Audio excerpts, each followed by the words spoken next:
दीक्षित. मी इयत्ता 7वीत new English school शाळेत शिकत आहे. माझ्या गोष्टीचे नाव आहे वनस्पती संवेदनशील असतात.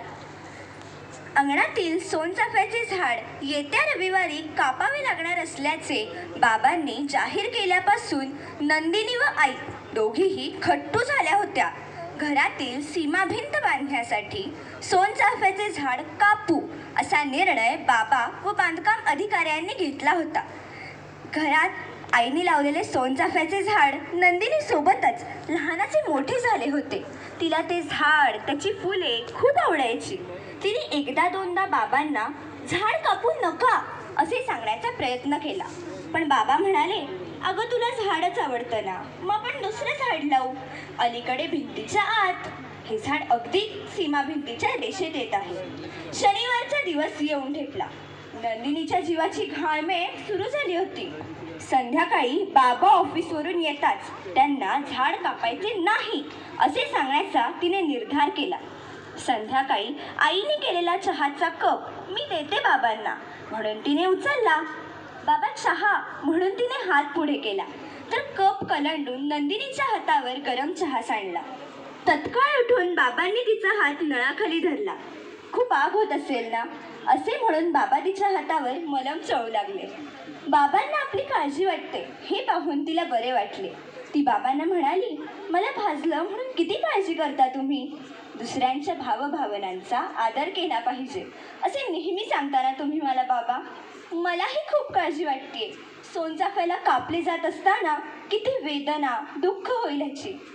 शाळेत बाईंनी सांगितलेली एक गोष्ट तुम्हाला सांगायची आहे म्हणून ती बाबांशेजारी बसली आणि सांगू लागली, बाबा, बाईंनी सांगितले की जसे आपण मानव, पशु, पक्षी सजीव आहोत त्याचप्रमाणे झाडे देखील सजीव आहेत.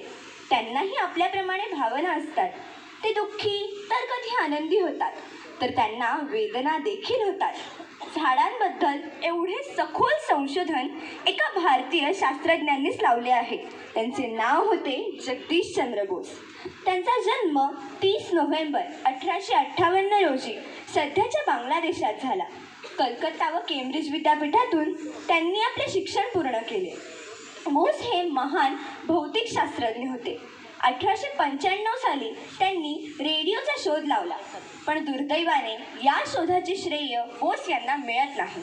तर त्यांच्यानंतर मार्कोनी या शास्त्रज्ञांच्या नावावर हा शोध जातो. पण अलीकडच्या काळात हे सिद्ध होतंय की रेडिओचा शोध बोस यांनीच सर्वप्रथम लावला होता. त्यानंतर मात्र बोस यांचा निर्जीव जगाकडून सजीव जगाकडे रस वाढला व वनस्पतींच्या संशोधनाकडे ते वळाले. वनस्पती संवेदनशील असतात हा आज वाचण्यास एक सोपा सिद्धांत आहे, पण त्या काळी सहजपणे मान्य नसणारा सिद्धांत त्यांनी सप्रमाण सिद्ध करून दाखवला. त्यासाठी गुंतागुंतीची कार्यप्रणाली असणारे केस्कोग्राफ नावाचे उपकरण त्यांनी तयार केले. झाडांच्या ऊतींमध्ये होणाऱ्या हालचाली 10,000 पट मोठ्या करून पाहता येत असे. 10 मे 1901 हा दिवस खास होता. रॉयल सोसायटी लंडनचे सभागृह खचाखच भरले होते. वनस्पती संवेदनशील असतात हे बोस आपल्या प्रयोगाद्वारे दाखवणार असल्याची सर्वांनाच उत्सुकता होती. त्यांनी त्यांचे उपकरण झाडाला जोडले, ज्याद्वारे झाडांच्या ऊतींमध्ये होणाऱ्या हालचाली आलेखाच्या मदतीने कागदावर उमटणार होत्या. त्यांनी झाड विषारी समजल्या जाणाऱ्या हायड्रोब्रोमिक आम्लात बुडवले. दर्शक काटा लंबकासारखा हलला व 1 मिनिटाच्या आतच थांबला. झाडाने आपले प्राण सोडले होते. एखाद्या प्राण्याला विष दिल्यानंतर मरणापूर्वी जी तडफड पाहायला मिळते तशी झाडाने प्रतिक्रिया दिली होती. या प्रयोगाचे बरेच कौतुक झाले, तसेच बोस यांच्यावर टीकाही झाली. पण बोस यांनी त्यांचे संशोधन न डगमगता सुरूच ठेवले व त्यांच्या केस्कोग्राफ या यंत्राच्या मदतीने झाडांमधला प्रकाश, उष्णता, थंडी, हवा, खते इत्यादी परिणामांचा अभ्यास केला. अगदी आयुष्याच्या शेवटपर्यंत बोस यांचे झाडाविषयीचे संशोधन सुरूच होते. एव्हाना बोलता बोलता नंदिनीचा हात बरा झाला होता. बाबा तिला म्हणाले, किती छान माहिती सांगितलीस ग तू.